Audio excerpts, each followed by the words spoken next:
Now new at 10, charges against the driver accused in this crash outside Guaranteed Rate Field right before last night's White Sox game. One of the victims, Chuck Janczy, ended up wedged in the sunroof of the car as the driver sped off. Our Charlie DeMar spoke with his son and joins us now live from Sox Park tonight. Charlie? Hey guys, and as you can see, the game is letting out. There was no noticeable changes to the traffic pattern ahead of tonight's game. As for that 20-year-old suspect, he is facing 12 charges, and we did speak to the son of one of the victims. He says his dad is alert but facing serious injuries.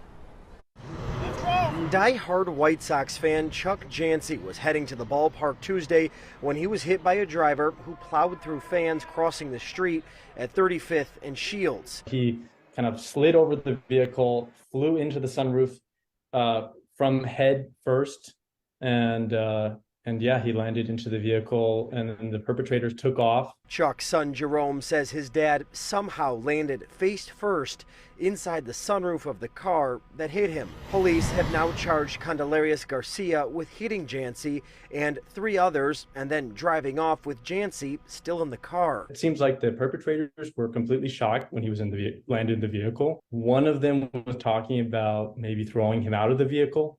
Another one was asking if he was okay. The car crashed on the Dan Ryan where Garcia was taken into custody. From what I understand, he has broken ribs, broken back, broken leg, as well as there's specifically a broken thumb.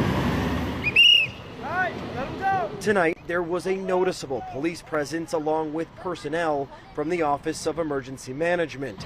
It's unclear if permanent changes will be made to the traffic flow at this intersection. As for Janczy, an avid runner, his recovery is expected to be long.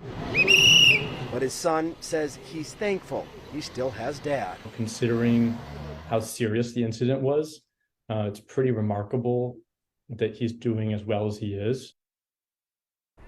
And Chuck is apparently in good spirits. He was tweeting tonight from the hospital. He says he acknowledges that he does have a long road ahead of him, and he does recognize how much worse this could have been. We are live tonight from Guaranteed Rate Field. I'm Charlie DeMar, CBS 2 News. Good to hear from him for sure, Charlie. Thank you.